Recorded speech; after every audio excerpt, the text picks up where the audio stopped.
ತಳ್ಳೋ ಗಾಡಿಯವರು ಅಥವಾ ಸ್ಕೂಟರ್ನಲ್ಲಿ ಐಟಮ್ಗಳನ್ನ ಹಾಕ್ಕೊಂಡು ಪ್ರಾವಿಷನ್ ಸ್ಟೋರ್ಗೆ ತೊಗೊಂಡೋಗಿ ಹಾಕ್ತಾರಲ್ಲ ಅವರು, ಸಂಚಾರಿ ವ್ಯಾಪಾರಿಗಳಿಗೂ ಕೂಡ ನೋಟಿಸ್ ಭೀತಿಯಂತೆ. ನೆಲಮಂಗಲದಲ್ಲಿ ಊರು ಸುತ್ತಿ ವ್ಯಾಪಾರ ಮಾಡ್ತಕ್ಕಂಥ ವ್ಯಕ್ತಿ ನನಗೂ ನೋಟಿಸ್ ಕೊಡುವ ಭಯ ಇದೆ ಅಂತ ತಮ್ಮ ಅಳಲನ್ನು ತೋಡ್ಕೊಂಡಿದ್ದಾರೆ. ಹೀಗಾಗಿ ನಾನು ಕೂಡ ಆನ್ಲೈನ್ ಪೇಮೆಂಟನ್ನು ಕ್ಯಾನ್ಸಲ್ ಮಾಡ್ತೀನಿ, ಬರೀ ಕ್ಯಾಶ್ ವ್ಯವಹಾರ ಮಾಡ್ತೀನಿ ಅಂತ ಈ ಸ್ಕೂಟರ್ನಲ್ಲಿ ಗುಟ್ಕಾ ಚಾಕ್ಲೇಟು ಈ ಥರ ವ್ಯಾಪಾರ ಮಾಡ್ತಕ್ಕಂಥ ವ್ಯಕ್ತಿ ಅಥವಾ ಕಾಂಡಿಮೆಂಟ್ಸಿಗೆ ತೊಗೊಂಡೋಗಿ ಹಾಕೋರು ಇವರೆಲ್ಲ ಮುಖ್ಯವಾಗಿ ರಿಟೇಲ್ ವ್ಯಾಪಾರಸ್ಥರು ಅವರು ಕೂಡ ಆಕ್ರೋಶವನ್ನು ವ್ಯಕ್ತಪಡಿಸಿದ್ದಾರೆ.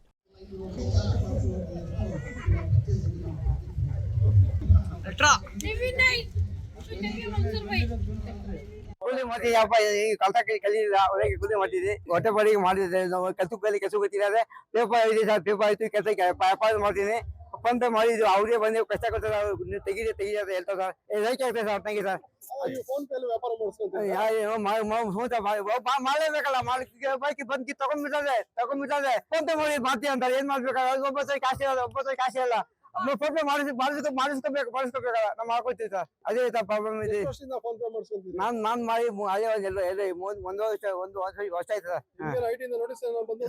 ಇಲ್ಲ